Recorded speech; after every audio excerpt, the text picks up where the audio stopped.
Hello everyone, today we are starting our new video lecture series. In this video lecture series, we will be dealing with one word substitution, as it is very important for your all the competitive exams as well as the students studying in schools.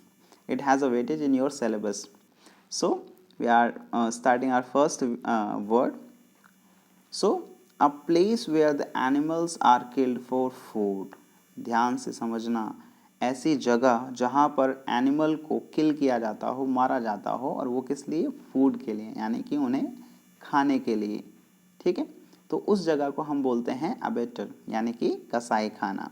और वो व्यक्ति जो ये काम करता है उसे कहा जाता है बुचर।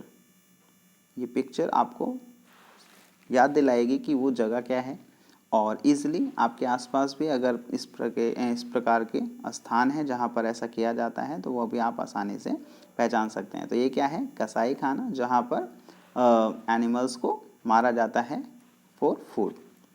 अगला वर्ड है एब्स्टिनेंस। इसका मतलब होता है परहेज।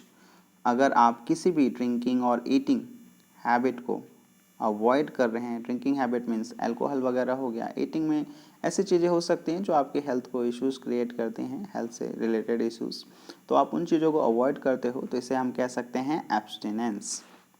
नेक्स्ट वर्ड है एब्स्ट्यूज। ये बहुत कॉमन सिचुएशन है। There are some of the situation where we do not have any idea what is going on. कुछ पजल हो सकता है, हमको समझ में ना आए, कुछ ऐसी सिचुएशन हो सकती है जिसमें हम कंफ्यूज हैं। ठीक है, सो आप इसे बोलते हैं एब्स्ट्यूज। डिफ़िकल्ट टू अंडरस्टैंड, जो चीज़ है, कोई भी चीज़ हो सकती है, वो आपको समझ में ना आए, इसे हम कहते हैं एब्स्ट्यूज। नेक्स्ट वर्ड है अकूस्टिक। इसका सीधा सिंपल मीनिंग है साइंस ऑफ साउंड। जितने भी प्रकार के साउंड हैं उनकी स्टडी को आप क्या कहते हैं? अकूस्टिक। सो ध्वनि शास्त्र। एक्रोफोबिया। जो भी वर्ड फोबिया के साथ आएंगे उसमें कहीं ना कहीं फियर है ना? इस वर्ड का मतलब ही होता है फियर। और यहाँ पर एक्रोफोबिया दिया हुआ है। इस पिक्चर के माध्यम से, इस पिक्चर को देख करके आप इजीली अंडरस्टैंड कर सकते हैं, समझ सकते हैं। ऊंचाई से डर। बहुत सारे व्यक्ति ऐसे होते हैं जो ऊंचाई पर जा कर के घबराते हैं या ऊंचाई से उनको डर लगता है, तो हम कह सकते हैं द पर्सन हैज़ एक्रोफोबिया, यानी कि उसे ऊंचाई से डर लगता है, फियर ऑफ हाइट। अडेंडम। अब ये चीज़ आप देखेंगे, अडेंडम ये क्या है? आ सेक्शन ऑफ एक्स्ट्रा इन्फॉर्मेशन, एक ऐसा पोर्शन, किस चीज़ का? एक्स्ट्रा इन्फॉर्मेशन का, दैट इज़ एडेड, जिसको ऐड किया जाता है, जोड़ा जाता है at the end of a book. किसी बुक के एंड में जब कुछ एक्स्ट्रा,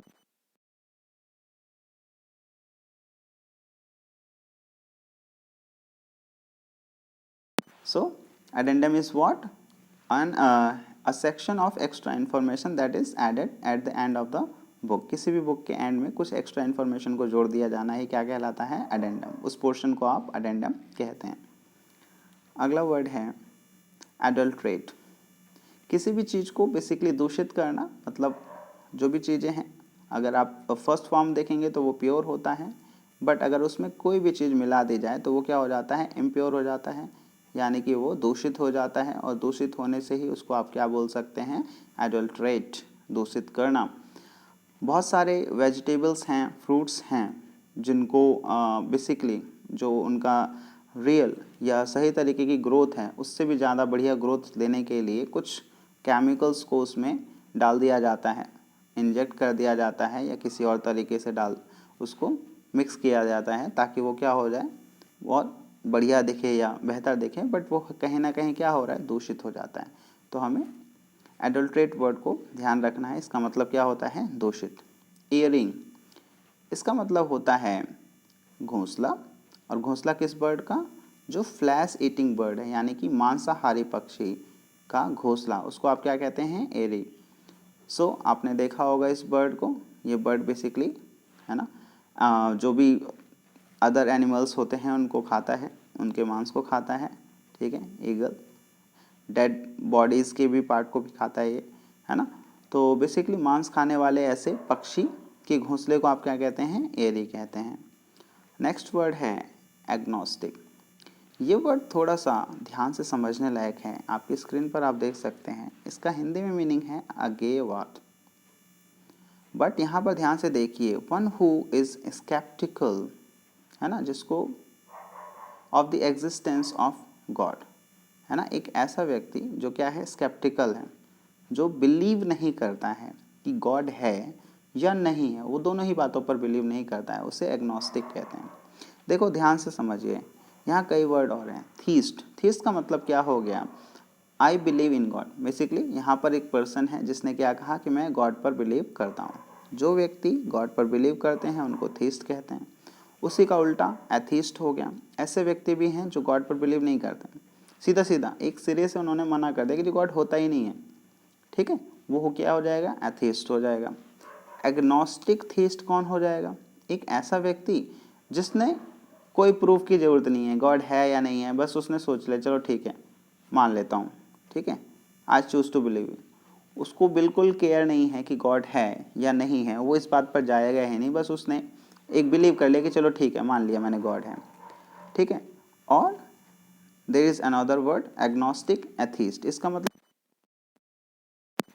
मुझे नहीं पता कि गॉड है या नहीं है, बट मैं उस पर बिलीव नहीं करने वाला हूँ, मैं इस बात पर बिलीव नहीं करूँगा। तो सिंपली आप ये कह सकते हैं कि भाई एक ऐसा व्यक्ति जो गॉड है या नहीं इस बात को बहुत ज़्यादा कंसिडर नहीं करता है, बट वो कहता है कि हाँ दोनों ही पोर्शन है उसका, उसके एग्जिस्टेंस को उसको क्वेश्चन नहीं कर रहा है, बट वो नहीं मान रहा है या मान रहा है, दोनों केस हो सकता है। तो वो क्या है, बेसिकली उसको संशय है या कहीं ना कहीं वो उस चीज़ को इग्नोर करता है, तो वो क्या हो गया, अज्ञेय या एग्नोस्टिक। आज का लास्ट वर्ड हम देखेंगे जिसका नाम है जो वर्ड है एलिमनी। एलिमनी क्या होता है, payment made to an ex spouse after marriage.